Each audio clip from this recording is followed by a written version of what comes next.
Hello everyone, welcome to Sarvodaya Gurukul. Friends, आज की इस वीडियो में हम लोग पढ़ने जा रहे हैं यूपी बोर्ड कक्षा 5 यानी कि क्लास 5th का साइंस परख चैप्टर नंबर 1 है जंतुओं और पेड़ पौधों में समानता तथा अंतर। इस वीडियो में हम लोग पढ़ेंगे जंतु और जो पेड़ पौधे होते हैं उनमें क्या समानताएं होती हैं और उनमें क्या अंतर होता है, उसके बारे में हम लोग कुछ यहाँ पे क्वेश्चन आंसर है उसको डिस्कशन करने वाले हैं। तो यदि आप चैनल पे नए हैं तो चैनल को सब्सक्राइब कर लीजिएगा और साथ ही साथ जो बगल में बेल आइकन दे रखा है बेल आइकन को भी प्रेस कर दीजिएगा, क्योंकि जब भी हम अगला वीडियो डालेंगे तो उसका नोटिफिकेशन तो आप तक पहुंच सकेगा। तो फ्रेंड्स, आइए वीडियो की शुरुआत करते हैं। उससे पहले आप लोग अपनी कॉपी और पेन निकाल के बैठ जाइए, क्योंकि जो भी आप प्रश्न यहाँ पर कराए जाएंगे ओके परीक्षा पॉइंट ऑफ व्यू से बहुत ही इंपॉर्टेंट रहेंगे। आइए देखते हैं पहला प्रश्न यहाँ पे दे रखा है कि प्रश्न नंबर 1 है कि पौधे एवं जंतुओं की वृद्धि में मुख्य अंतर बताएं। जो पौधे होते हैं तथा जंतु जो होते हैं उनमें उनकी जो वृद्धि होती है उनमें जो मुख्य अंतर होते हैं कौन कौन से होते हैं उसको लिखना है। तो हम लिखेंगे पौधे में वृद्धि होती है तो नई शाखाएं आती है। जब पौधे वृद्धि करते हैं तो क्या होती है, उसमें नई शाखाएं आती हैं, पत्तियां निकलने लगती है, फिर फूल तथा फल बनते हैं। ठीक है, इस प्रकार से पौधों में वृद्धि के दौरान ये सब चीज़ें हमको देखने को मिलती हैं। जबकि अगर हम बात करें जंतुओं की, तो जंतुओं में शाखाओं की तरह नए भाग ना बनकर एक निश्चित समय तक उनके अंगों के आकार में वृद्धि होती है। जो जंतु होते हैं, तो जंतुओं आपको ध्यान रखना है उनकी जो शाखाएँ नहीं निकलती हैं, लेकिन उनके अंग जो होते हैं एक समय तक उनके अंग में वृद्धि होती है, फिर वो वृद्धि भी रुक जाती है। ठीक है, इस प्रकार से इनके दोनों के पौधे और जंतुओं में इनकी वृद्धि में ये मुख्य अंतर रहा है।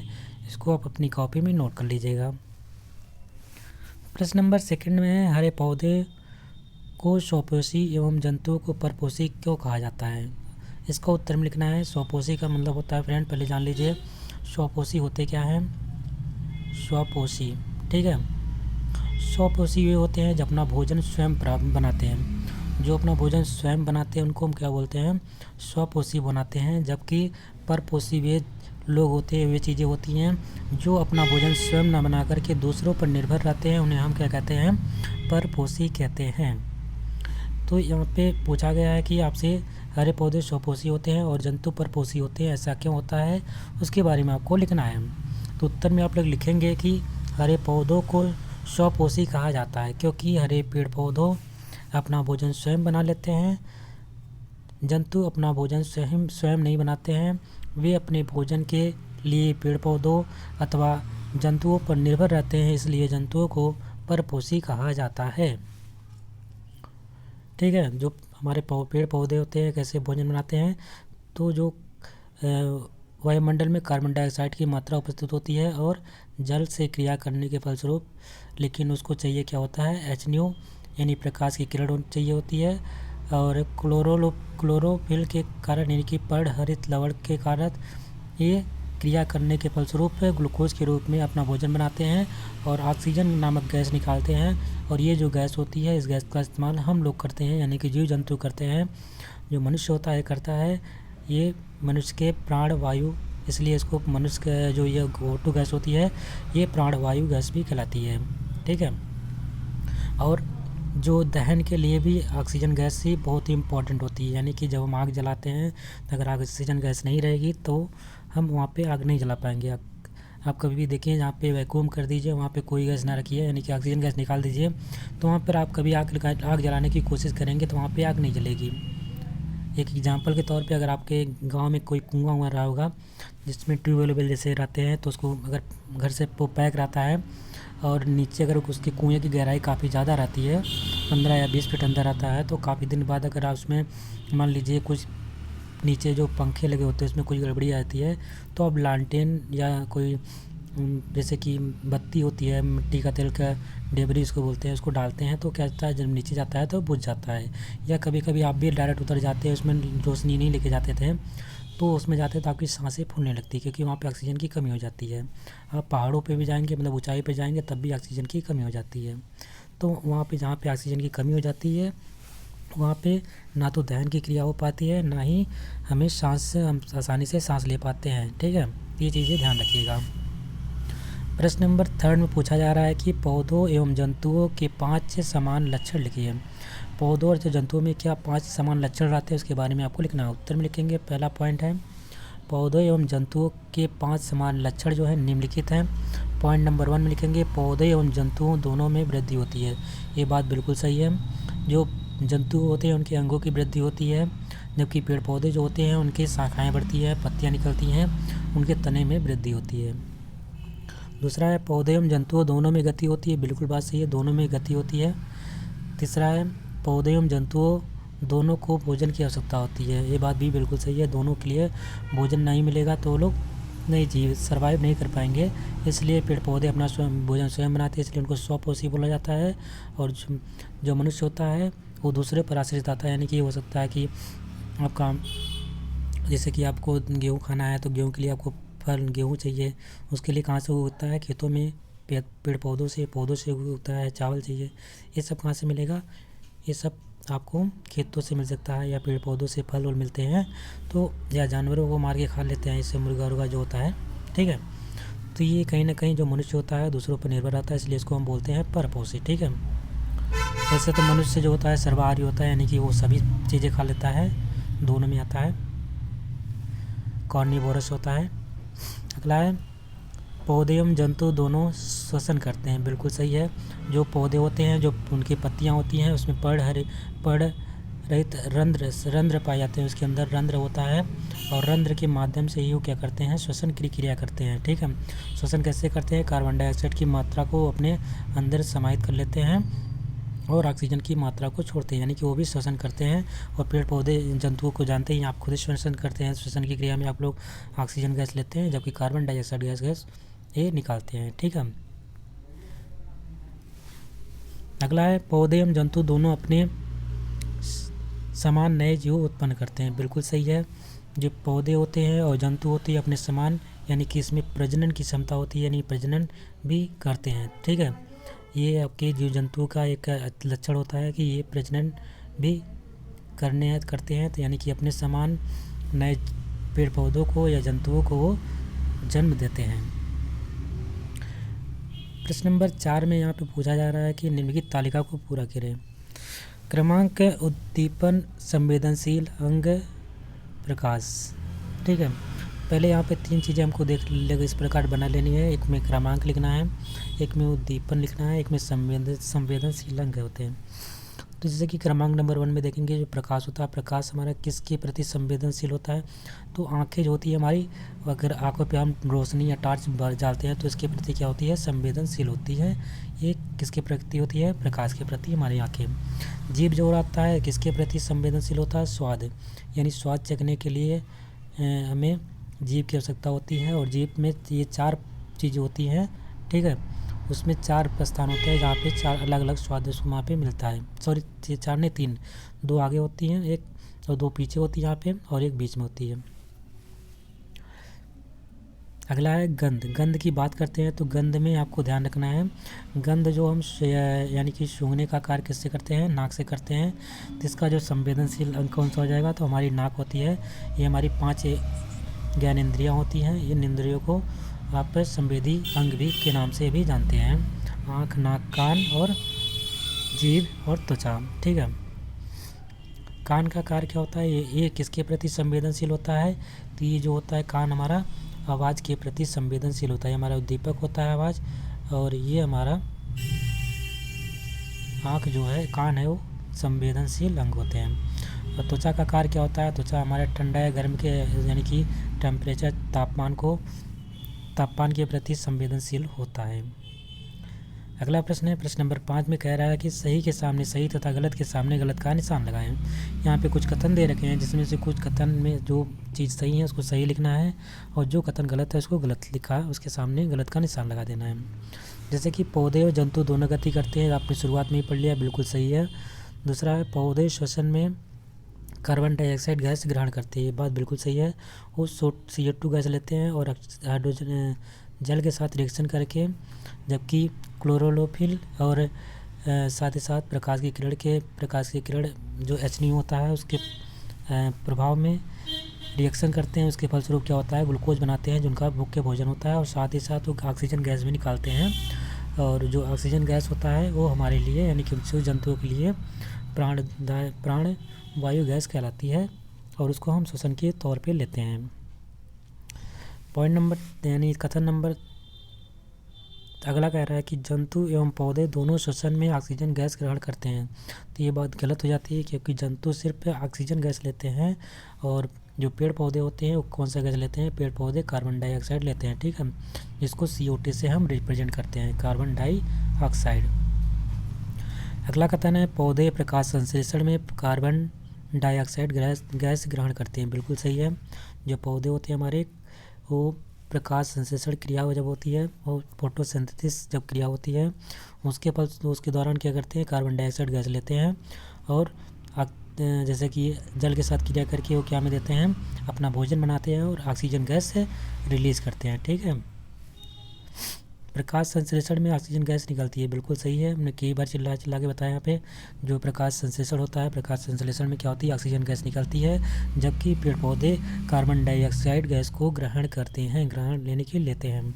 और अगर वायुमंडल की बात करते हैं तो वायुमंडल में सबसे अधिक मात्रा में पाए जाने वाला गैस कौन सा है फ्रेंड? सबसे अधिक मात्रा में 78% नाइट्रोजन गैस पाई जाती है, इसको N2 से रिप्रेजेंट करते हैं। और लगभग 21% जो मात्रा होती है वो ऑक्सीजन की होती है, और 0.03% कार्बन डाइऑक्साइड गैस पाई जाती है, जिसको हम CO2 से रिप्रेजेंट करते हैं। प्रश्न नंबर 6 में कह रहा है कि निम्नलिखित के सही जोड़े बनाइए। जोड़े बनाकर यहाँ पे लिखना है। तो आइए देखते हैं। जो क्लोरोफिल होती है किसके प्रेजेंट में होती है, किसकी उपस्थिति में होती है? तो प्रकाश संश्लेषण की उपस्थिति में प्रकाश संश्लेषण क्रिया में क्लोरोफिल की ज़रूरत होती है, ठीक है। दूसरा है मेढक। मेढक क्या है? अंडे देने वाले होते हैं, और इसको हम उभयचर भी कहते हैं, ठीक है, उभयचर। और मनुष्य क्या होता है? बच्चे देते हैं, जिसको हम जरायुज के नाम से जानते हैं। क्या होता है? जरायुज। और जो अंडे देने वाले उसको अंडयुज बोलते हैं, ठीक है। अंडयुज और जरायुज, ये दो शब्द आपको ध्यान में रखने हैं। छुई मुई क्या है? संवेदनशील पौधा होता है, और उसकी खोज किसने की थी? क्योंकि इसको बताया गया था डॉक्टर जगदीश चंद्र बसु या बोस, दोनों बोल सकते हैं, चाहे डॉक्टर जगदीश चंद्र बोस बोल सकते हैं या बसु, कहीं जो भी यहाँ पे अगर लिखा मिल जाए तो आप दोनों को सही मानेंगे, ठीक है। तो जो डॉक्टर जगदीश चंद्र बसु थे, इन्होंने बताया था कि पेड़ पौधे भी संवेदनशील होते हैं, यानी कि उनको छूने पर वो भी अपने, जैसे कि हम लोग संवेदनशील होते हैं, उससे उनके अंदर भी इससे संवेदनशीलता का गुण पाया जाता है। तो एक छुई मुई का पौधा होता है, जिसको छूने के बाद उनकी पत्तियां मुरझा जाती हैं, यानी कि वो सिकुड़ जाती हैं। इसलिए उन्होंने इससे जो ये अपना वहाँ पे एक रिसर्च किया, रिसर्च के दौरान ये चीज़ बताया कि पेड़ पौधे भी संवेदनशील होते हैं, ठीक है। अगला प्रश्न है प्रश्न नंबर 7 में पूछा जा रहा है कि खालिस्तान को भरे। पहला प्रश्न यहाँ पे दे रखा है फ्रेंड्स। पहला प्रश्न पूछा जा रहा है कि पहला है जंतुओं में वृद्धि एक निश्चित आयु तक होती है। जो जंतु होते हैं खालिस्तान में क्या भर देंगे हम लोग?